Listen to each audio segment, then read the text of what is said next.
Wir sind hier in der Aschenoa Teneriffa. Wir haben hier ein 12.000 Quadratmeter großes Gelände. Wir haben hier Hunde und Katzen und setzen uns seit 1992 für die notleidenden Tiere hier auf der Insel ein. Im Durchschnitt leben hier im Tierheim 70 Hunde und 90 bis 100 Katzen. Gegründet wurde das Tierheim von Ute und Elmar Lobischer. In den frühen 90er Jahren waren sie hier auf einer Urlaubsreise und haben das Leid der Tiere gesehen, haben gedacht, da müssen wir helfen und haben einfach losgelegt und den Verein gegründet. Wir haben das Glück, dass die Gründer von Anfang an hier für die Tiere gebaut haben und nicht einfach nur ein Tierheim hingestellt haben. Wir haben große Katzengärten, die haben Klettermöglichkeiten, die können auf Bäume klettern, die Katzen. Die Hunde haben die Möglichkeit, jeden Tag in Freilauf zu gehen, gehen spazieren und seit 3 Jahren haben wir auch noch einen ganz großen Freilauf, wo die Hunde frei rennen dürfen, mit einem kleinen Agility-Parcours zum Training. Also ich bin regelmäßige Besucherin hier bei der Aschenoa. Mir gefällt es total. Ich finde, es ist super sauber. Ich habe immer einen Ansprechpartner. Ich liebe, wie die Tiere hier aufgenommen werden. Unsere größte Herausforderung ist halt leider immer noch das Leid der Jagdhunde, die einfach nicht unter das Tierschutzgesetz fallen. Die werden in engen Käfigen gehalten und wenn sie nicht mehr tauglich sind, werden sie ausgesetzt. Die Podencos, aber auch Pointer und Galgos sind halt hier wie Waffen, wie Jagdgegenstände und fallen weiterhin nicht unter das Tierschutzgesetz. Wir haben auch immer mal Fälle, dass wir Tiere aufnehmen, Hunde, Katzen aus illegalen Zuchten, aus Messi-Haushalten. Da werden wir von der Polizei oder vom Gericht informiert. Die bleiben dann bei uns, bis der Gerichtsprozess vorbei ist, was manchmal auch Jahre dauern kann. Unser erstes Ziel ist natürlich, die Tiere zu Hause zu vermitteln. Wir haben aber natürlich hier auch eine Art Lebenshof, also Tiere, die wir nicht vermitteln können, alte, kranke oder auch scheue, die man gar nicht fliegen könnte. Die dürfen bis an ihr Lebensende hier bleiben. Wir haben das Glück, wir haben viele Partnertierärzte. Wir haben einen super Tierarzt, der immer zu uns ins Tierheim kommt. Wenn mal Not am Mann ist, der kann einen Ultraschall hier vor Ort machen. Röntgen nicht, da fahren wir dann natürlich in die Klinik. Aber im Zweifelsfall Blut abnehmen und die Tiere hier vor Ort versorgen. Aber wir haben auch ein großes Netzwerk hier auf der Insel mit verschiedenen Spezialisten, sodass wir da gut abgedeckt sind. Muy bien.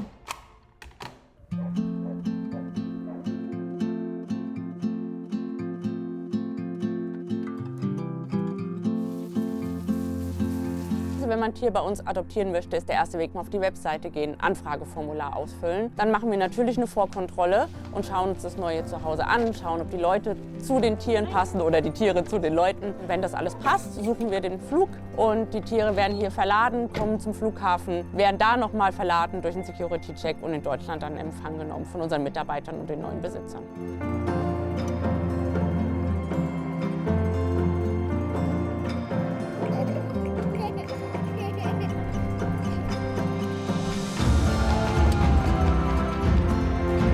Wir standen hier vorm Tor am 1. Dezember, unser erstes Weihnachtspaket sozusagen. Glücklicherweise haben wir hier einen Partnerverein auf der Insel, die uns hilft, die hier zu vermitteln. Und sie hat jetzt schon von den 6 3 vermittelt. Wir sind 7 Festangestellte, 4 bis 5 ehrenamtliche Helfer jeden Monat und ohne die wäre das auch gar nicht machbar. Wir sind 24/7 für die Tiere da. Wir starten morgens um 8. Wenn wir Flaschenkinder haben, versorgen wir die natürlich auch die ganze Nacht. Die brauchen alle 2 Stunden Milch und das ist schon ein Haufen Arbeit und ohne die Helfer und ohne die Mitarbeiter würden wir das gar nicht schaffen. Viele Tiere, die bei uns ankommen, haben einen besonderen Hintergrund, die kommen aus schlimmen Verhältnissen. Und was uns super wichtig ist, dass wir nicht nur die Grundversorgung gewährleisten, sondern dass wir die Tiere bei uns gut vorbereiten auf ein Zuhause, dass wir mit denen Stadttraining machen, die beschäftigen mit Nasenarbeit, Grundkommandos etc., dass die wirklich ein bisschen vorbereitet sind auf ein Leben in der normalen Außenwelt und nicht in der Tierheimwelt. Also erst einmal ist es natürlich schön, mit Tieren zu arbeiten. Also es ist angenehm. Tiere sind manchmal besser als Menschen. Aber es ist halt auch die Vielfältigkeit, die ich habe, weil ich bin ja eigentlich der Hausmeister, aber ich mache ja so ein bisschen alles. Also es ist ja dann auch mal Putzen dran oder mal was reparieren oder auch mit dem Auto durch den TÜV fahren. Also all solche Sachen. Und das ist eigentlich das Schöne und wirklich das Tolle halt. Und das Team ist natürlich auch gut. Also es macht auch Spaß, mit den Leuten hier zu arbeiten. Ja, weil wir doch ein paar Hunde haben, die wahrscheinlich hier mit schlechten Erfahrungen mit Männern, gerade von Jägern oder sowas, die halt sehr schlecht behandelt, geschlagen wurden oder sowas. Und die dann doch länger brauchen, Vertrauen zu einer männlichen Person zu fassen. Und dann ist es für mich ganz besonders schön, wenn die sich dann endlich öffnen und mir vertrauen. In der Arbeit mit den Tieren ist es für mich das Wertvollste, dass ich ihnen helfen kann, sozusagen auch wenn ein Tier eine Verhaltensauffälligkeit hat und zum Beispiel nur noch den Weg der Aggression kennt und dass man da zeigen kann, dass es auch einen anderen Weg gibt und dass das nicht die letzte Lösung sein muss. Die Helfer kommen überall aus der Welt, bunt gemischt und von 19 bis 76. Mir bedeutet das unheimlich viel. Also ich bin ein ganz, ganz großer Katzenliebhaber von ganz klein auf. Und diese 8 Jahre waren also oder sind wunderschön. Die werden mir immer in Erinnerung bleiben.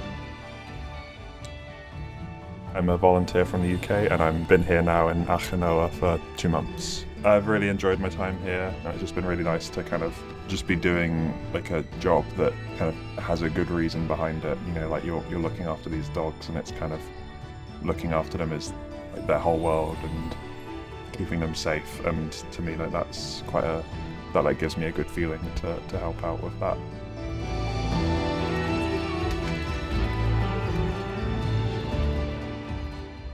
Also ich bin ja jetzt wirklich schon im Ausland viel rumgekommen, auch im Tierschutz, und da bin ich teilweise erschrocken über die Zustände.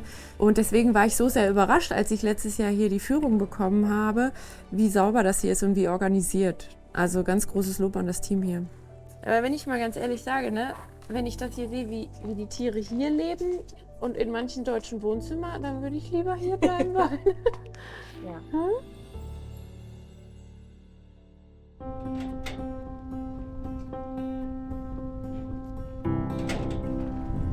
Wir sind jetzt hier im Barranco vor unserem Tierheim und die Wildkatzen, die hier in den Barrancos leben, die füttern wir jeden Abend und geben denen frisches Wasser. Genau, und die kommen dann immer am Abend und holen sich da ihre tägliche Portion.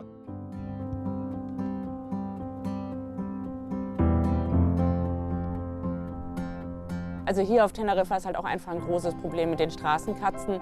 Wir kastrieren unglaublich viele, fast 300 Straßenkatzen im Jahr, fahren quer über die Insel, fangen die ein, kastrieren die und setzen die wieder aus, weil viele einfach auch zu wild sind. Die werden hier unglücklich im Tierheim. Da wir auf Teneriffa so viele Straßenkatzen haben, versuchen wir, die Kolonien unter Kontrolle zu halten, indem wir Lebendfallen aufstellen.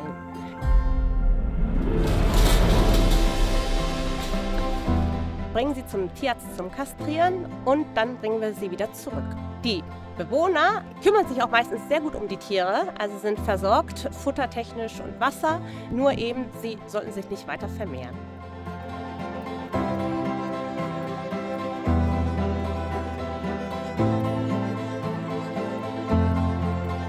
Ich helfe denen, die sich nicht selbst helfen können. Das ist für mich einfach das Wichtigste. Und am meisten berührt mich das immer noch, wenn Tiere zu uns kommen, wo wir denken, die schaffen es nicht und plötzlich stehen die da und wedeln mit dem Schwanz oder freuen sich. Und ja, sie kriegen einfach eine zweite Chance auf ein neues Leben. Was mich hier wahnsinnig erfüllt, ist, dass wenn ich sehe, wie hier ein Tier ankommt und wie es die Arche wieder verlässt. Es kommt hier abgemagert an. Es fängt an zu vertrauen, es nimmt zu und dann sieht man Bilder von den Adoptanten, wie es glücklich über eine Wiese springt. Da weiß man, wofür man es macht. Das macht mich glücklich.